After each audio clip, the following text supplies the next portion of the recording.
예, 하나님의 말씀을 전하도록 하겠습니다. 오늘 말씀의 제목은 영혼의 회춘, 돌아올 회, 봄춘, 봄이 다시 돌아온다라는 의미를 담고 있는 이 단어인데요. 우리는 늘 육신이 회춘되기를 소망하는 그 소망함이 있잖아요. 그런데 오늘 말씀은 육신만이 아니라 나아가 영혼의 회춘이 가능함을 우리에게 은혜 가운데 알려주고 있습니다. 자, 어떠한 내용인지 우리가 나눠드린 교환을 통해서 함께 나누고 그 가운데 하나님이 주시는 은혜를 받아 누리는 귀한 은혜의 시간, 축복의 시간 되길 간절히 소망합니다. 자, 누군가로부터 말을 들을 때 참 듣기 좋은 말들이 많이 있는데 그 듣기 좋은 말 중에 이러한 말들이 있습니다. 나를 보더니 왜 이렇게 젊어졌어? 이 말 들으면 참 기분이 좋아요. 오늘따라 어려 보이네? 기분 좋습니다. 이 사람 회춘했구만? 행복해요. 자, 오늘 이제 2부 예배는 우리 믿음의 선배님들이 많이 계시니까 더더욱 이런 이야기를 들을 때 기분이 좋아지실 텐데 왜 이리 젊어졌어? 오늘따라 어려 보이고 젊어 보이네. 청춘 같아, 젊은이 같아. 이 사람은 회춘했구만. 젊음과 관련된 말을 들으면 100이면 100번을 듣더라도 1000번을 듣더라도 기분이 좋아집니다. 특별히 나이가 들수록 어려 보이고 싶은, 젊어 보이고 싶은 마음은 더 커지기 때문인데요. 참 인간이 가진 아이러니죠. 우스운 역설인데 어릴 때는 정말 어른이 빨리 되고 싶어서 정말 가짜 않는 어른 흉내를 자꾸 내지 않습니까? 어울리지도 않게. 그래서 요즘 10대애들 보면 화장을 막 이렇게 하고 다니고 어른처럼 옷 입고 다니는데 참 어울리지도 않게. 그래서 우리 어른들이 그런 얘기 많이 하잖아요. 야, 너 때는 지금 너 때에 맞는 모습이 제일 이쁜 거야. 근데 애들이 그 말을 들어요? 안 듣죠. 귓등으로 듣죠.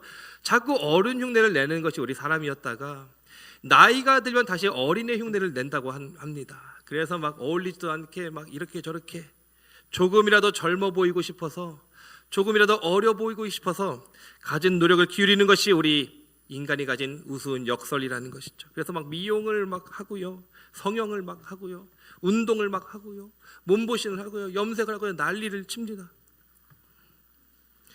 자, 이것이 우리에게 알려주는 시사하는 바가 무엇이에요? 사람은 늘 보여지는 외면을 중시한다는 것입니다. 내가 어떻게 보여질까? 좀 더 젊어 보일까? 좀 더 어려 보일까? 좀 더 괜찮아 보일까? 그런데 사람은 이렇게 겉모습과 외면을 중시하지만 하나님의 기준은 조금 다른 것 같습니다. 하나님은 어떤 기준점을 가지고 계신가? 그 전에 성경은 우리 인간을 겉사람과 속사람으로 이분화해서 이야기하고 있는데, 다시 말해 육체와 영혼으로 구분지어서 설명하고 있는데, 그 중에 하나님은 무엇을 중시하실까? 우리 사람은 우리 사람은 육체를 보여지는 모습을 중시하지만 하나님은 그것이 아니라 우리의 보여지진 않더라도 속사람, 우리의 영혼, 우리의 영적 상태가 어떠한가를 더 중시하신다는 것입니다. 자, 사무엘상 16장 7절 보시면 내가 보는 것은 사람과 같지 아니하니 너희들은 겉사람을 보고 보여진 것을 중시하지만 나는 너희와 같지 아니하니 사람은 외모를 보거니와 나 여호와는 중심을 보느니라. 이 중심이 바로 너희들의 영혼을 본다, 속사람을 본다는 것입니다. 이 말씀은 지금 이새의 아들들 중에 왕으로 세울 자에게 기름 부으러 가는, 그래서 사무엘이 지금 그 사명을 가지고 이새의 집을 찾아가죠. 베들레헴에 찾아갔는데 막 첫째들 엘리야 보니까 눈이 튀어나올 정도로 멋있는 겁니다. 아비나답을 보니까 둘째 너무 멋있어요. 삼마를 보니까 너무 멋있습니다. 와, 정말 이 중에 왕이 나겠구나. 근데 첫째, 둘째, 셋째, 넷째, 다섯째, 여섯째, 일곱째까지 하나님께서 아니라고 패스시키는 거예요. 가라고. 더 이상 아들이 없습니까? 이 말이 중요해요. 더 이상 아들이 없습니까? 저기 양치고 있는 하나가 더 있긴 한데 걔는 좀 띠리띠리해서 부르지도 않았습니다. 무슨 얘기예요? 아버지 이새가 볼 때에도 8째 다윗은 왕이 될 제목이 아니란 얘기예요. 그 자리에 오지도 못하겠습니다. 오디션도 못 보게 한 거예요. 데려오십시오. 데려왔을 때 하나님께서 뭐라고 말씀하십니까? 내 마음에 딱 맞는 사람이다. 저 아이에게 기름을 부어라. 하나님 명령하시는 걸 봤을 때 사람의 눈에 다윗의 모습, 겉모습은 볼품없을지 모르지만 그 속마음만큼은 하나님 마음을 합하게, 하나님 마음을 딱 맞게, 걸맞게 그런 마음을 가지고 있었다는 것입니다. 왜요? 다윗의 이후의 행보를 우리가 보면 알지만 얼마나 하나님을 지극히 사랑했어요.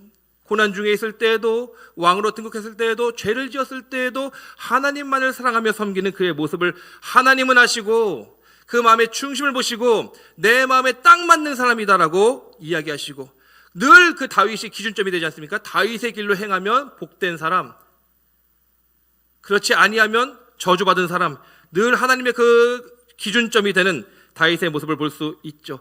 우리가 이것을 통해서 알 수 있는 게 뭐예요? 하나님은 언제라도 우리의 겉사람이 아니라, 외모가 어떠한지가 아니라 우리의 속사람을 보시는구나. 그러니까 우리의 겉사람을 아름답게 가꿔가는 건 너무 중요합니다.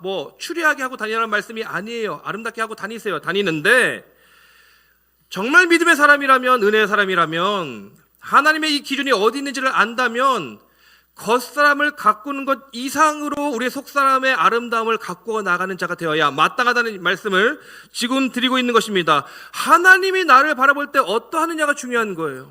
사람들이 나를 바라볼 때보다 하나님이 지금 나를 바라보실 때, 내가 겉모습을 아름답게 치장한다 할지라도, 명품으로 도배를 한다 할지라도, 그럴듯하게 보인다 할지라도, 남들의 부러움을 살 만한 모습으로 살아간다 할지라도, 내 속사람이 하나님 마음에 합하지 아니하다면 결국 하나님의 은혜의 주인공으로 쓰임받을 수 없다는 것입니다.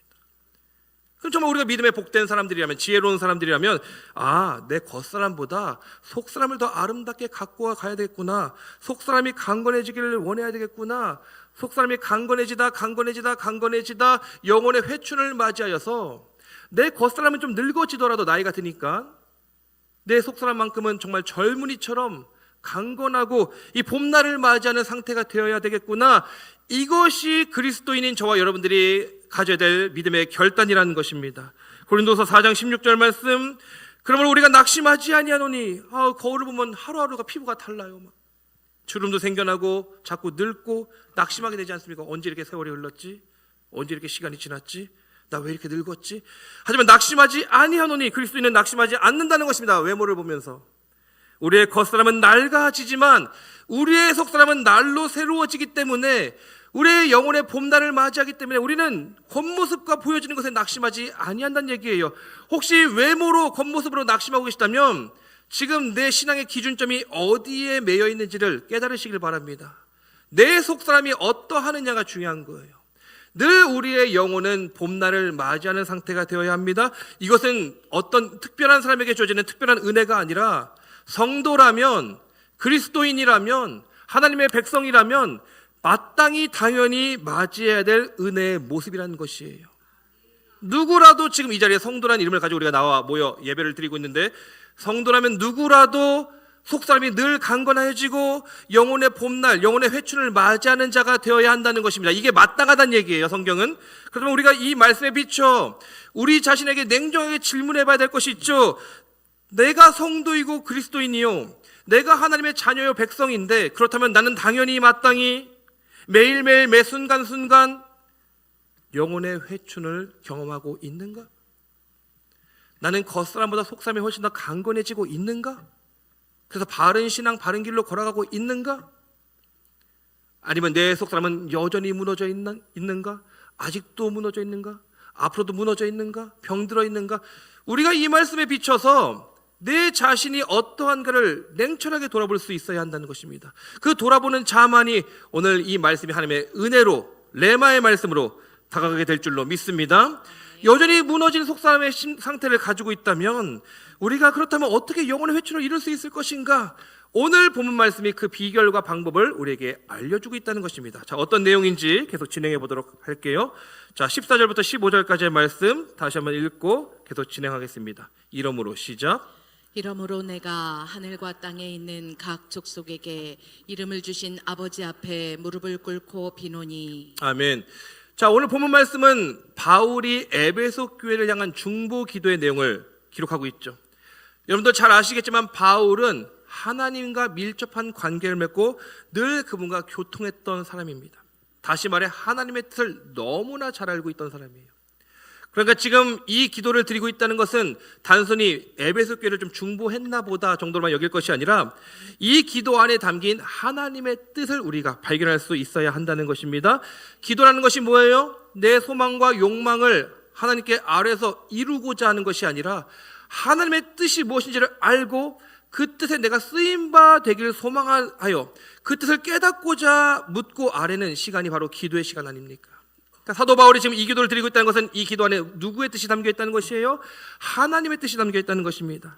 자, 그래서 모든 교회를 향한, 단순히 에베소 교회를 향한 중보 기도의 차원을 넘어서서 오늘 이 시대의 모든 교회를 향한, 그 안에 속한 모든 성도들인 저와 여러분들을 향한 하나님의 간절한 소망이 담겨있는 기도라는 것. 아하, 하나님께서 나에게 이것을 원하고 계시는구나를 깨닫는 우리가 되어야 하는데, 그렇다면 바울의 기도 속에 담긴 하나님의 소원, 우리를 향하신 하나님의 소원이 무엇일까? 16절 말씀에 그것이 기록되어 있는데, 자, 하나님의 소원입니다. 그의 영광의 풍성함을 따라 그의 성령으로 말미암아 너의 속사람을 능력으로 강건하게 하시오며. 바울은 지금 에베소 교회를 향하여 무엇보다 너희의 속사람이 강건해지기를 소망한다라고 이야기하고 있습니다. 영혼의 회춘이 일어나길 열망하고 있다는 것입니다. 이것이 누구의 열망이라고요? 바울의 열망이 아니라 나아가 하나님의 우리를 향하신, 하나님의 당신의 자녀들을 향하신 하나님의 소원이요 열망이라는 것입니다. 너희들의 속사람이 강건해지기를 원한다. 아까 처음에 언급했듯이 인간은 모든 겉사람과 속사람으로 구성되어 있다고 말씀드렸죠. 겉사람은 아담의 혈통을 이어받아 타락하고 부패한 육체의 몸을, 속사람은 성령께서 거하시며 전인격적인 변화를 주도하는 영적인 몸을 각각 의미합니다. 쉽게 얘기하면 겉사람은 육체, 속사람은 영혼이라고 우리가 구분할 수 있어요. 속사람의 강건해지고 영혼의 회춘을 맞이하는 것이 왜 중요합니까? 그래야만이 우리의 내면이 새로워지고, 그래야만이 하나님의 뜻에 부합되는 삶, 다시 말해 의와 진리로 거룩하여지며 하나님의 영광을 드러내며 하나님의 뜻을 이루며 하나님께서 기뻐하시는 삶으로 살아갈 수 있기 때문에 반드시 속사람의 강건함, 더 나아가 영혼의 회춘은 우리 가운데 일어나야 되는 은혜의 사건이라는 것입니다. 그렇게 하나님께서는 이 바울의 기도를 통하여 우리에게 말씀하시는 것이죠. 얘들아, 제발 너희들의 속사람이 강건해지길 내가 원한다. 너희들의 영혼의 회춘이 일어나기를 소망한다. 날마다 더 젊어지고 강건한 영혼을 소유하기를 소망한다. 그 요한 3서 1장 2절에 사도 요한을 통해서 뭐라고 이야기하시죠? 사랑하는 자여, 내 영혼이 잘된 같이 내가 범사에 잘되고 강건하기를 내가 간구하노라. 여기서 중요한 것은 순서가 있다는 것입니다. 내 영혼이 잘됨 같이 내가 범사에 잘되고, 무엇이 먼저 잘돼야 된다고요? 영혼이 먼저 잘돼야 된다는 것입니다.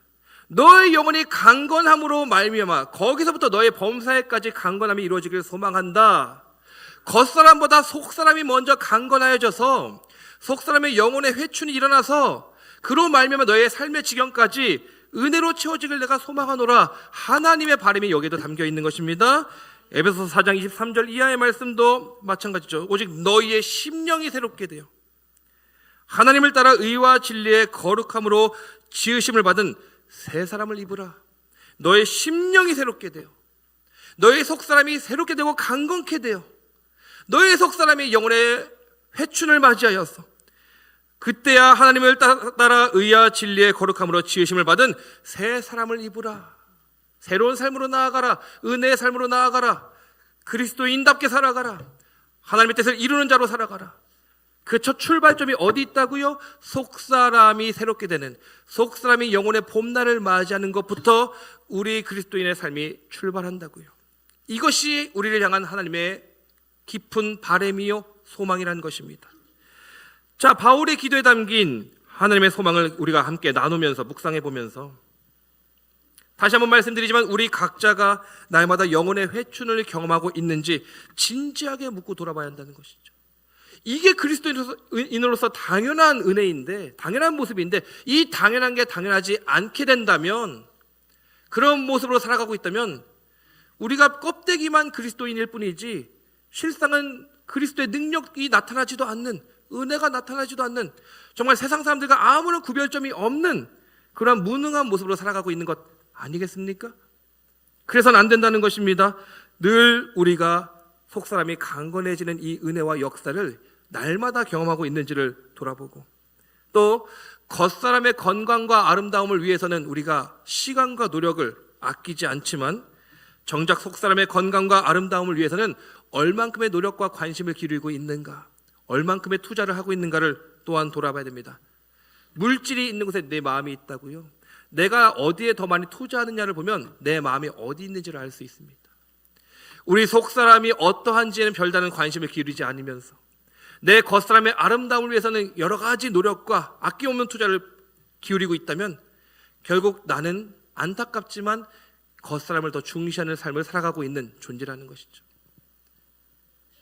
우리 자신에게 이 말씀을 비추어 거울 삼아서 여러분들 스스로에게 물어보시기 바랍니다. 나는 지금 겉사람과 속사람 중에 무엇을 더 중시하며 오늘을 살아가고 있는가? 혹시 시간이 지남에 따라 육신이 늙고 지쳐가듯 내 영혼도 똑같이 늙고 지쳐가지 않습니까? 겉사람은 날로 강건해지기 위해 노력하고 있는데 속사람은 더 늙고 지쳐가지 않습니까? 반대가 돼야 되는데 오히려 겉사람은 더 승하고 속사람은 더 쇠해버린다면 결코 하나님께서 기뻐하시는 믿음의 삶을 영위할 수 없다는 것이죠. 여러분 명심하시기 바랍니다. 날마다 영혼의 회춘이 일어나며 속사람이 강건케 되는 은혜가 있을 때만이 우리 두란노 공동체가 능력 있는 공동체로 우리 개개인이 승리하는 그리스도인으로 세워지게 될 줄로 믿습니다.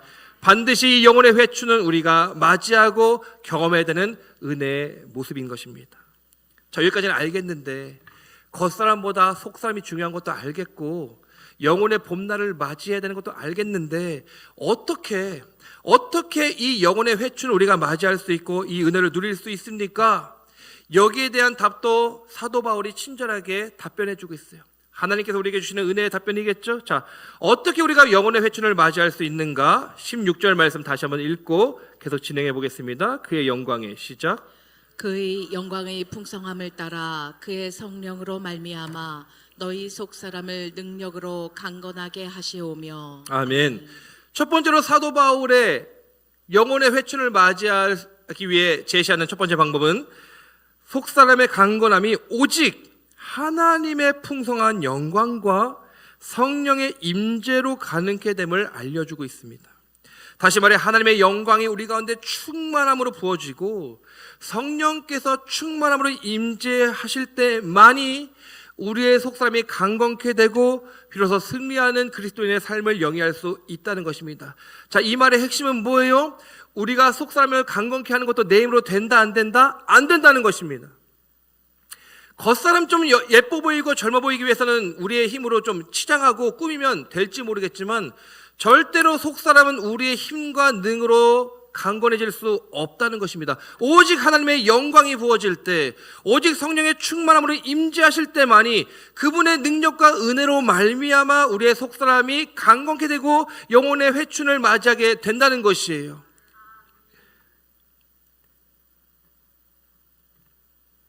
다른 인력으로는 자력으로는 영혼의 회춘을 맞이할 방법이 없다는 것입니다. 하나님과의 관계가 그래서 중요하다는 것이에요. 아무리 죽어있는 심령이라 할지라도, 아무리 답이 없는 심령이라 할지라도, 아무리 너저분한 심령이라 할지라도 하나님의 영광이 그 가운데 은혜로 부어질 때, 자격 없는 우리에게 은혜로 부어질 때, 자격 없는 우리에게 성령의 임재하심의 역사가 일어날 때 바로 그때 우리는 영혼의 회춘을 맞이하게 돼서 하나님의 큰 뜻을 이루는 자로 서게 된다는 것이죠. 이걸 여실히 보여주는 사건들이 성경에 많이 등장하는데 대표적으로 두 사건을 말씀드리면 첫 번째 에스겔서 37장에 하나님께서 에스겔을 한 골짜기로 데려가시니 보니까 아주 오랫동안 죽어 말라 비틀어진 뼈들이 수북히 쌓이는 것을 보게 됩니다. 이 뼈들이 살아나겠느냐? 하나님이 하시면 됩니다. 네가 되어나라, 살아나라. 에스겔이 그 말씀에 힘입어서 하나님 말씀에 의지하여서 선포하였을 때, 태어나였을 때 그 마른 뼈들이 성령의 능력 안에서 살아나 큰 군대를 이루는 것을 보게 됩니다. 에스겔의 환상 중에 나오는 내용이죠. 이 환상이 상징하는 바가 무엇입니까? 마른 뼈와 같은 우리 속사람, 아무 힘을 낼 수 없는 우리 무능력한 우리 이 속사람의 상태, 더 이상 어떠한 것도 할 수 없는 상태라 할지라도 하나님의 영이 부어지면, 하나님의 영광이 부어지면 그 마른 뼈와 같은 심령도 다시 살아나 하나님의 뜻을 이루며 승리하는 큰 군대로 변화될 수 있음을 우리에게 시사하고 있다는 것이죠. 또 한 가지 사건은 요한복음 20장에 나오는 제자들의 모습입니다. 예수님, 정말 당대 최고의 인기를 누리던 메시아로 칭송받던 그 예수님이 십자가에 달려 비참하게 돌아가셨습니다. 그 다음에 유대 종교 지도자들이 어떤 일을 벌였을까요? 그 예수의 추종자들이 있지 않냐, 따라다니던 놈들, 그 12명 이렇게 특별히 앞서 나가면서 따라다니던 그 놈들, 걔들 잡아야지. 또 어디 가서 내가 예수야 하면서 그 일을 벌일지 누가 아느냐? 그래서 눈이 벌겋게 혈안이 되어서 예수님의 제자들 잡으러 다니던 것이 그 당시 상황입니다. 그러니까 우리도 꼼짝없이 예수님처럼 십자가에 못 박혀 죽게 생겼으니까 다 어떻게 해요? 한테 모여서 꽁꽁 숨어 있지 않습니까? 벌벌벌 떨면서 문 닫고 창문 닫고. 겉사람이 상할까봐, 겉사람이 죽임을 당할까봐 두려워서 떨고 있는 제자들의 모습. 근데 이런 제자들에게 어떤 일이 일어나요? 부활하신 예수님께서 성령 받으라 말씀하시고 오순절 마가다락방에 성령이 강림하시고 성령으로 충만히 채워졌을 때, 임재하셨을 때, 그 목숨이 두려워서 숨어 떨던 제자들이 변화를 받고 담대히 나아가 하나님의 복음, 십자가 복음을 전하며 위대한 사도로 쓰임 받았음을 우리는 성경을 통해서 분명히 알 수 있습니다. 똑같은 사람들이에요. 차이점이 뭡니까? 하나님의 영광이 그들에게 부어지고 성령의 충만한 임재가 있었을 때 두려워 떨 수밖에 없는 무능한 그 그리스도인들이 능력 있는 자로 탈바꿈되어서 하나님의 복음을 이루고 하나님의 뜻을 전하는 자로 변화되게 되었다는 것입니다. 실제로 전설에 따르면 이 12제자, 마띠아가 다시 추가됐죠. 가룟 유다가 나가고, 이 12제자는 가장 비참하고 고통스러운 방법으로 순교를 당했다고 전해져요. 다 말씀드리긴 힘들지만 전해집니다. 이전에는 목숨이 아까워서 두려워 떨 수밖에 없었던 그들이 하나님의 영광과 임재 가운데 속사람이 강건해지고 영혼의 회춘이 일어나니까 목숨을 아끼지 않고 나아가 예수 그리스도의 복음을 전하는 자가 되더라. 이것이 우리에게 보여주는 것이 무엇입니까? 아하, 우리 속사람이 강건해지고 영혼의 회춘이 일어나게 될 때 우리는 하나님의 뜻을 이루는 자로 세워질 수 있는 것이구나. 근데 이걸 뒤집어 얘기하면 내 속사람이 여전히 연약하고 내 영혼이 여전히 낙심되고 노쇠한 상태로 있다면 하나님의 뜻을 이루기에는 무리가 있다는 것을 우리가 깨달아야 됩니다. 여러분, 하루를 살더라도 하나님의 뜻을 이루는 자로 살아가기를 소망합니다. 하루를 살더라도 하나님의 은혜의 통로로 쓰임받기를 소망합니다.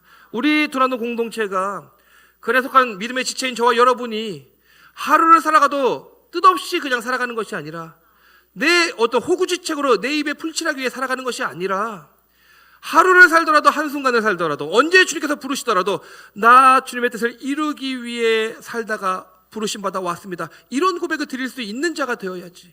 아, 먹고 사는데 바빠서 그냥 살다 왔어요, 대충. 착하고 충성된 종이란 칭찬을 받을 수가 없겠죠. 주님의 뜻을 이루는 도구가 되기 위해서 하나님께서 기뻐하시며 영광 받으시는 삶이 되기 위해서 우리는 반드시 속사람의 강건함과 나아가 영혼의 회춘을 맞이해야 되는데 이 모든 일들이 누구로 말미암아 가능하다고요? 오직 하나님의 전적인 은혜로 말미암아 가능하다는 것입니다. 그렇다면 우리가 이것을 깨닫는다면 주님께 드려야 될 기도와 간구의 내용이 무엇이죠? 무엇보다 앞서 주님께 기도하며 간구해야 될 내용이 바로 이 바울의 기도 아닙니까? 하나님, 내가 하나님의 뜻을 이루는 자가 되길 소망합니다. 내가 하나님의 뜻을 이루는 통로가 되길 소망합니다. 내 속사람 하나님만이 강건케 하실 수 있다면 내 심령 만져주셔서 하나님 내 속사람은 강건케 하여 주시옵소서. 주님의 영광을 부어주시고 성령의 충만한 은총을 더해주시고 충만함으로 임재하여 주시옵소서. 우리가 간구하게 주님께서 임재하실까요? 안 하실까요? 하신다는 얘기입니다. 간절히 찾는 자가 나를 만난다고 약속하시지 않았습니까? 구하는 자에게 주시겠다고 말씀하시지 않았습니까? 너희가 악할지라도 자녀에게 좋은 것을 줄 줄 알거든. 하물며 그 좋으신 하늘의 천부 아버지께서 너희가 구할 때 성령을 주시지 아니하겠느냐? 주시겠다는 얘기예요? 안 주시겠다는 얘기예요? 주시겠다는 얘기입니다.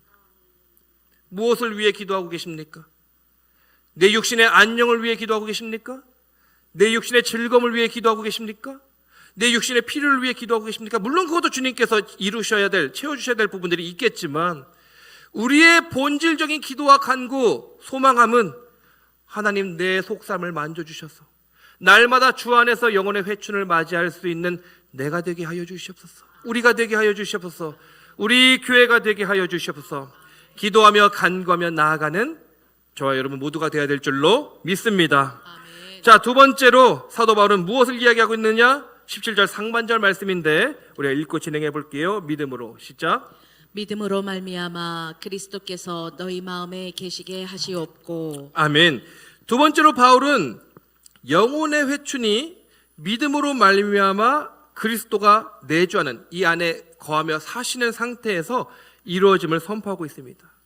그냥 단순히 임재하시고 영광이 부어졌다 끝나는 것이 아니라 영원토록 내 안에 집을 초소로 삼아서 성령께서 거하시는, 이것을 신학적인 용어로 내주하신다고 이야기하는데 내주하시는 상태가 될 때 우리는 영혼의 회춘을 맞이할 수 있다는 것이죠.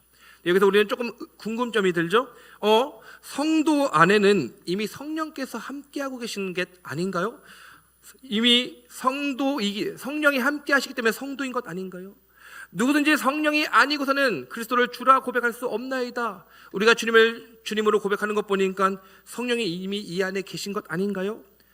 에베소 교회 성도들도 마찬가지였겠죠? 근데 왜 사도 바울은 이런 기도를 또 드리고 있는 것이죠? 왜 내주하여 주시길 기도하고 있는 겁니까?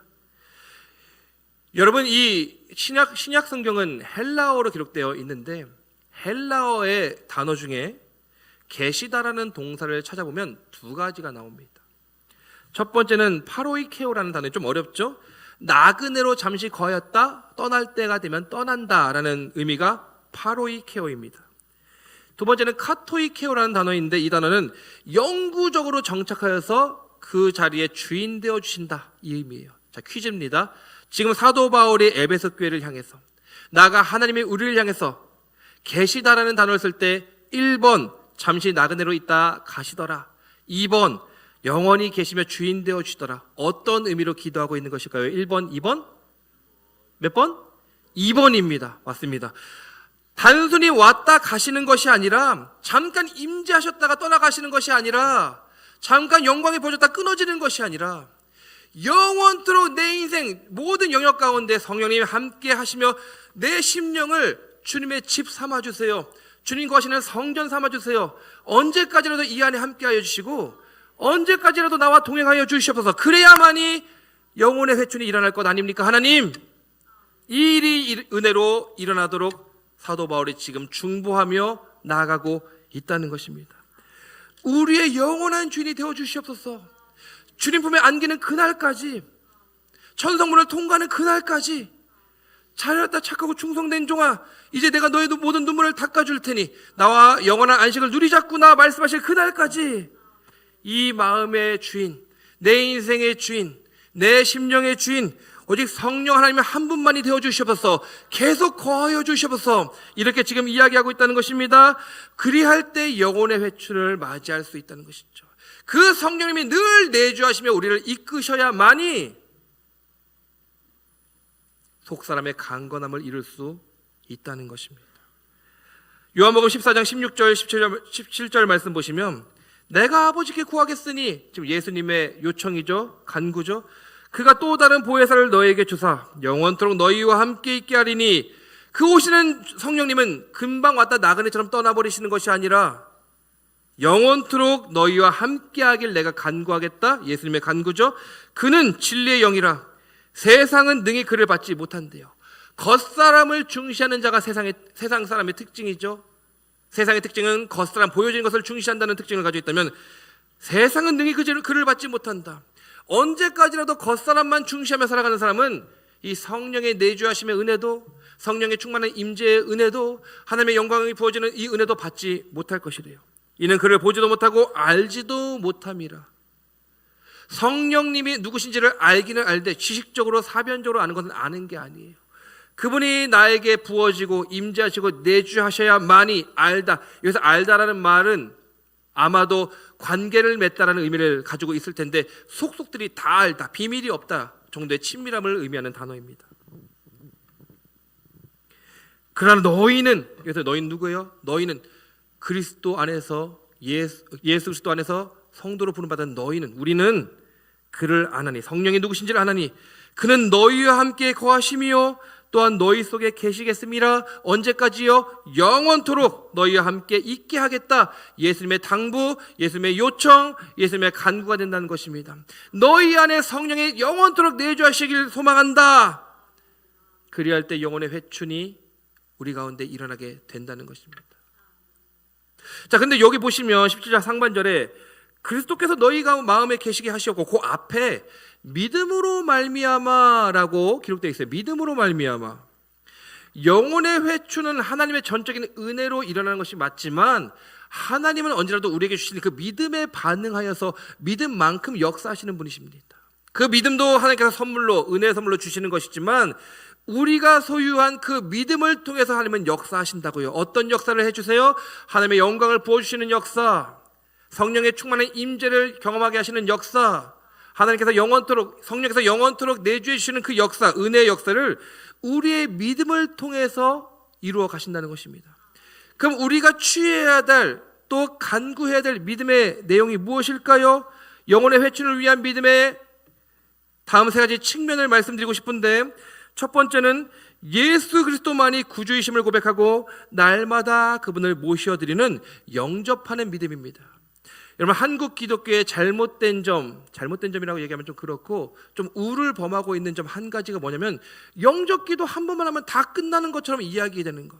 불신자들을 전도할 때 물론 영접기도, 예수님을 구주로 고백하는 기도가 무용하다는 얘기가 아닙니다. 너무나 중요한 것이지만 이거 한 번만 끝나면 마치 따놓은 당상인 것 마냥 더 이상 뭐 더 필요 없을 것 마냥 안일하게 여기는 이 풍조, 우리가 분명히 잘못된 것으로 여기고 고쳐나가야 되는데요, 날마다 주님과 교류되는 이 은혜가 없다면 영접기도 한 번으로 하나님의 자녀가 되고 끝까지 구원을 이룬다? 세상은 그렇게 우리를 호락호락, 악한 영, 어둠의 권세는 그렇게 호락호락 우리가 구원받게 놔두지 않는다는 것이죠. 날마다 주님을 모셔드리는 영접하는 믿음이 필요합니다. 주님, 오늘도 내 안에 오셔서 주님이 내 안에, 내가 주 안에 거하는 주님과 하나 되는 은혜와 역사를 경험하게 하옵소서라고 주님이 나의 구주가 되어주시지 않습니까? 나의 유일한 구원자가 되어주시지 않습니까? 라는 고백이 날마다 매 순간 우리 가운데 고백되어져야 한다는 것입니다. 자, 마태복음 16장 말씀 보시면 예수님께서 가시다가 제자들을 돌아보시면서 사람들이 날 누구라고 말하더냐? 이렇게 물어보는 장면이 나와요. 그런데 이 질문을 던지는 장소가 중요합니다. 가이사랴 빌립보라는 지역에서 이 질문을 던지시는데, 이 가이사랴 빌립보라는 지역이 어떤 지역이냐면 구약 시대에서부터 시작해서 지금 예수님 시대까지 우상 숭배의 판을 치던, 정말 각가지 우상들이 다 모여있던 지역이 가이사랴 빌립보예요. 일부 예배 때도 말씀드렸지만 굳이 예를 들자면 우리 그렇지만 계룡산 좀 될까? 이렇게 막 온갖 잡신들이 다 모여있는, 우상들이 판을 치는 어떤 지역이 가이사랴 빌립보입니다. 예수님 아니어도 예수님 행세를 하는 헛된 우상들이 진리비한 곳이 가이사랴 빌립보에서 사람들은 뭐라고 얘기합니다. 이거라고 얘기합니다. 저거라고 얘기합니다. 그 대답이 흡족했다면 예수님께서 굳이 그럼 너희는 나를 뭐라고 고백할래라고 안 물어보셨겠죠? 그 사람들의 말이 정답이다라고 얘기하고 말았겠지만, 굳이 너희는 나를 누구라고 고백하겠느냐, 뭐라고 답하겠느냐 물어보셨을 때 베드로가 대답합니다. 주는 그리스도시요 살아계신 하나님의 아들이십니다. 이 말은 무엇이냐면, 그렇기에 주님 나와 늘 함께하여 주시옵소서. 오늘도 주님을 영접합니다. 오늘도 주님을 초청합니다. 주님 내 안에 거해 주시고 내가 주 안에 온전히 거하는 주님과 하나 되는 이 하루 살아갈 수 있도록 인도하여 주시옵소서. 세상은 많은 우상들이 하나님이다 이야기하지만, 우리를 미혹하지만 나의 유일한 구세주는 예수 그리스도 한 분뿐이 없습니다. 그분의 영신 성령밖에 없습니다. 나는 예수 그리스도만을 구주로 고백하며 그분을 오늘도 영접합니다. 이 영접하는 믿음을 갖는 자가 될 때 성령께서 영원토록 그 고백 위에 내주해 주신다는 것입니다. 바로 얻기는 주님을 날마다 영접하고 모시어드려서 주님과 우리와 늘 하나 되며 그 하나 되는 기쁨을 마음껏 누리는 저와 여러분 모두가 되시길 간절히 소망합니다. 두 번째 믿음의 측면은 회개하는 믿음이라고 말씀드리고 싶은데요, 그리스도의 보혈을 의지하여 철저히 회개하고 우리의 심령 초소를 정결케 하는 회개하는 믿음입니다. 사도행전 2장 38절에 사도 베드로가 이야기하죠. 너희가 회개하여 각각 예수 그리스도의 이름으로 세례를 받고 죄 사함을 받으라. 그리하면 성령을 선물로 받으리니. 아멘. 언젠가 이렇게 좀 알바 자리가 있어가지고, 이렇게 잡부 비스무리한 알바 자리가 있어가지고 이제 알바를 하러 갔어요. 좀 더 젊을 때. 어른들 앞에서 젊다고 얘기하니까 또 시건방져 보이네. 죄송합니다. 지금보다 좀 나이 어릴 때. 그날 미션이 뭐냐면 노숙자 비스무리한 그 사람들이 사는데 집 청소를 하는 거였어요. 뭐 건물을 문을 여는 순간 들어갈 수가 없어. 왜 TV 보면 약간 조금 이렇게 마음이 어려운 분들이 쓰레기 막 잔뜩 쌓아놓고 쓰레기 더미에서 막 사는 분들 TV에 가끔 나오잖아요. 세상에 이런 일이 보면. 그런 비슷한 걸로 뭐 잔뜩 이런 오물들이나 뭐 이런 쓰레기들이 막 잔뜩 쌓여 있는데, 일단 쓰레기랑 둘째치고 악취 때문에 들어갈 수가 없는 겁니다. 아우 코를 막 찌르는데 너무 정신이 막 혼미혼미해지더라고요. 내가 이 돈 벌려고 이런 일까지 해야 되나? 근데 했습니다. 돈이 궁했으니까. 성령께서 우리 심령에 찾아오시는데 이거 뭐 악취가 나서 있을 수가 있나? 이거 뭐 온갖 죄악과 오염된 부정함, 허물, 더러움, 온갖 것들로 가득해서 이거 있을래야 있을 수가 없는 상태인데 성령님 오시옵소서 하는 건 너무나 하나님을, 성령님을 난처하게 만드는 일 아니겠어요? 우리가 주님을 모시어 드리려면 주님이 오실 수 있는 어떤 거룩하고 정결한 심령 상태로 좀 만들어 놓고 주님이 오시옵소서 초청을 하든 영접을 하든 해야 될 것인데 아무런 준비도 안 해놓고 그분은 거룩의 영이시라, 정결한 영이시라, 더러운 곳에 죄가 있는 곳에는 가실 수가 없는 분입니다. 온갖 죄는 쓰레기 더미처럼 산더미처럼 쌓아놓고 오시옵소서 아무리 초청한다 한들 뭐 오시기야 오시겠지. 그분은 은혜의 하나님이시니까. 근데 도무지 견딜 수 없는 상태로 주님을 모셔드린다고 한다면 이건 말이 안 된다는 것입니다. 우리도 누군가 초청받아 갔는데 그런 곳이라면 가기 난처하잖아요. 안 들어갈 수도 없고 들어갈 수도 없고 들어갔다 금방 도망치고 싶을 것 아니겠습니까? 우리의 심령을 정결케 하는 은혜 또한 하나님께서 다 예배해 두시고 허락하셨죠. 그것이 무엇입니까? 예수 그리스도의 십자가 보혈입니다. 여러분들은 여러분들의 죄에 얼만큼 민감해 애통함으로 회개에 힘쓰고 계십니까? 요즘 시대의 목회자들에게, 저도 목회기를 걸어가고 있지만 성도들에게 인기 없는 설교들이 있습니다. 지옥 설교, 회개 설교, 헌금 설교. 성도 떨어져 나가는 거 눈에 보고 싶지 않으면 이 세 가지 설교 하지 말라고 공공연히 목회자들 사이에서 회자되는 얘기예요. 하지만 우리 귀에 마음이 불편하다고 하나님의 말씀을 가려서 전할 수 있습니까?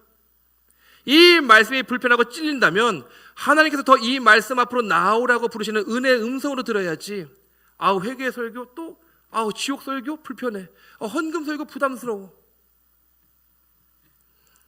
물론 말씀을 빙자해서 자신의 뜻을 전하는 목회자들도 문제가 있지만 하나님의 말씀을 가감없이 전하는데 마음 불편하다고 마음 닫고 기다는 것도 문제가 있다는 것입니다. 여기 계신 저와 여러분들은 그런 불상사가 절대로 없길 소망하는데 회개하기 힘쓰는 심령이 되어야 합니다. 예수 그리스도의 보혈을 찾고 구하고 그 보혈을 의지하는 심령이 되어야 됩니다. 날마다 매 순간 작은 죄에도 알게 지은 죄 모르게 지은 죄까지도 주님 이 보혈로 내 모든 더러운 것들을 씻겨주시고 이 보혈로 나의 모든 부정한 것들을 가리워주셔서 언제라도 주님 오셨을 때 계시기에 편안한 집, 계시기에 편안한 방, 너무 아늑하고 좋은 방으로 내 심령 상태가 청소될 수 있도록 주여 그 보혈의 능력으로 나를 덮어주시옵소서.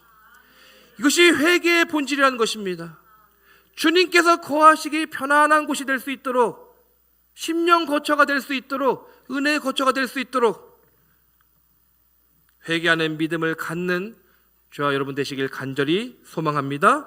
마지막 세 번째는 그분이 우리와 함께 하실 수 있도록 적극적으로 성령 하나님을 찾아 나서는 자들이 되어야 한다는 것이에요. 제가 그저께 금요일 날도 말씀을 드렸지만 하나님 어디에나 계시죠? 편재설이라고 이야기하는데 뭐 어디 천지에 충만하지 아니하냐? 천지에 충만하신 하나님이 뭐 어디에나 안 계십니까? 우리 위에도 계시고 아래도 계시고 앞뒤 양옆에도 계시고 내 안에도 계시고 다 계시는데 성경을 가만히 읽어보세요. 하나님께서 늘 구별하여서 당신의 이름을 두고 만나주시겠다라고 약속하신 장소와 시간이 있습니다. 상수리 나무 구약에서는 왜 믿음의 선조들이 상수리 나무로 가서 굳이 예배 드려요? 아무데나 또 돌 쌓아놓고 드리면 되지? 그 당시 상수리 나무는 하나님의 임재가 임하는 곳으로 여겨졌던 곳입니다. 하나님께서 임재하시겠다고 여겨주시는 곳이, 약속하신 곳이 있다는 얘기예요. 그 중심에 무엇이 있습니까? 오늘 우리에게 예배가 있다는 것입니다. 여러분 예배를 허투루 여기지 마세요. 매주 드린다고 해서 식상하게 여길 권한이 우리에게는 없습니다. 어제 우리 청년들에게도 청년 설교를 전하면서 예배 시간을 엿바꿔 먹지 말라고 얘기했습니다. 좀 어감이 좀 그렇네. 엿바꿔 먹지 마. 왜 니들 마음대로 판단해서 우선순위에서 후순위로 미루냐? 너희들의 삶이 바쁘면 그것을 예배를 미뤄도 되는 것이냐? 뭐 바쁘면 그럴 수도 있지. 그러면 금요 예배를 못 나왔으면 내가 어떻게든 토요 예배를 나가서 주님을 만나야지. 내가 토요 예배를 못 나갔으면 어떻게든 주일 예배를 나가서 주님을 만나야지. 내가 주일 예배도 못 나가는 상황이 있을 수 있잖아요. 새벽 시간이라도 깨워서 주님을 만나러 나가야지.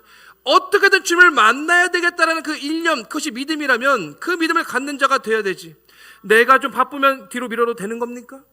하나님께서 이 자리에서 일주일 동안 여러분들의 예배를 받고 싶어서 기다리셨다고 한다면 어떻게 하시겠어요? 그래도 주님을 바람 맞히시겠습니까? 그건 믿음이 있는 사람이라고 이야기할 수 없는 것입니다. 말씀과 기도도 마찬가지예요. 주님과 교통하는 통로가 되는데 예배도 말씀도 기도도 내가 등한시하면서 내 영혼의 속사람이 강건해지고 내가 영혼의 회춘을 맞이하기를 소망한다고요? 있을 수가 없는 일입니다. 보세요. 야고보서 4장 8절에 야고보는 이렇게 이야기합니다. 하나님을 가까이 하면 하나님도 너희를 가까이 하시리라. 여기서 중요한 건 순서예요. 누가 먼저 하나님을 가까이 해야 된다고요? 하나님을 너희가 먼저 가까이 하면 그제야 하나님도 너희를 가까이 해주신다는 것입니다. 여러분, 하나님이 참으로 인자하시고 인애가 풍부하신 분 같지만 굉장히 쿨한 분이시기도 하세요. 때로는 냉정한 분이시기도 합니다. 이 말을 뒤집어 얘기하면 니들이 나 가까이 안 하면 나도 너희 가까이 안 하겠어. 나를 만날 만한 때 나를 찾아라. 가까이 있을 때 그를 부르라 말씀하셨는데 네가 나를 가까이 부르지 않으면 나도 너 가까이 하지 않겠다는 얘기예요. 무서운 말씀이죠. 얼마만큼 성령 안에서 영혼의 회춘을, 속사람의 강건함을 위해 여러분들은 성령 하나님을 찾고 구하고 계십니까? 얼마나 은혜 가운데 은혜 선들을 많이 주셨어요. 이렇게 예배가 많은 것, 여러분 번거로운 것을 여길 것이 아니라 그만큼 하나님과 만날 접점이 많다는 것을 여길 수 있어야 합니다. 아우, 예배 또 돌아와. 진짜 예배 드리고 뒤돌아서는데 또 예배네. 하나님께서 얼마나 서운해 하시겠어요. 나는 그냥 그저 널 만나고 싶었던 것 뿐인데, 너랑 교제하고 싶었던 것 뿐인데. 말씀과 기도, 예배도 말씀도 기도도 등한시하면서 속사람의 강건함을 이룬다? 여러분, 있을 수 없습니다. 바로 얻기는 오늘을 기점으로 다시 좀 예배의 자리로 나아가서는, 말씀과 기도의 자리로 나아가서는 주님을 만나고 주님 안에서 속사람의 강건함과 나아가 영혼의 회춘을 이루어 하나님의 뜻을 이루어가는, 하나님의 영광을 드러내는 삶으로 나아가는 저와 여러분들의 복된 모습들, 믿음의 모습들 되시길 간절히 소망합니다. 말씀의 결론을 맺겠습니다. 위에서 살펴보았듯 우리의 속사람이 강건하여져서 날마다 영혼의 회춘을 이룰 때 비로소 진정한 그리스도인의 삶을 영위할 수 있죠. 시간의 흐름에 따라 어쩔 수 없이 겉사람의 늙어가면 막을 수가 없지만 속사람은 날로 새로워지게 하시는 하나님의 은혜, 역사, 만지심, 그것을 경험하는 우리 모두가 되길 소망합니다. 이를 위해 우리는 영접하는 믿음, 예수 그리스도만이 나의 구주가 되시니 주님 내 안에 내가 주 안에 거하게 하옵소서. 회개하는 믿음, 작은 죄라도 주님께 맡겨드리며 애통함으로 회개합니다. 그 보혈로 내 모든 죄를 사하여 주시고 씻겨 주시옵소서. 또 행동하는 믿음, 주님 그곳에 계시다면 내가 마땅히 나아가 주님과의 만남을 이루겠습니다. 나를 만나주시고 주님 함께하여 주시옵소서. 이 믿음의 분량을 주님께 올려드림으로 말미암아 언제라도 믿음대로 역사하시는 우리 하나님, 그 하나님의 은혜 가운데 우리 모두가 영혼의 회춘을 맞이하는 더욱 강건해지는 저와 여러분 모두가 되시길 간절히 소망합니다. 그래야 할 때 성도로서의 우리의 삶은 물론이거니와 우리 두란노 공동체 모두가 이 시대에 하나님의 영광을 마음껏 드러내며 하나님의 기쁨 되는 삶, 하나님께 붙잡힌 바 되어 쓰임받는 삶으로 은혜와 복음의 통로로 귀 사용되게 될 줄로 믿습니다. 오늘도 주님 앞에 간구하며 나아가시는 저와 여러분 모든 복된 심령들 되시길 간절히 소망합니다.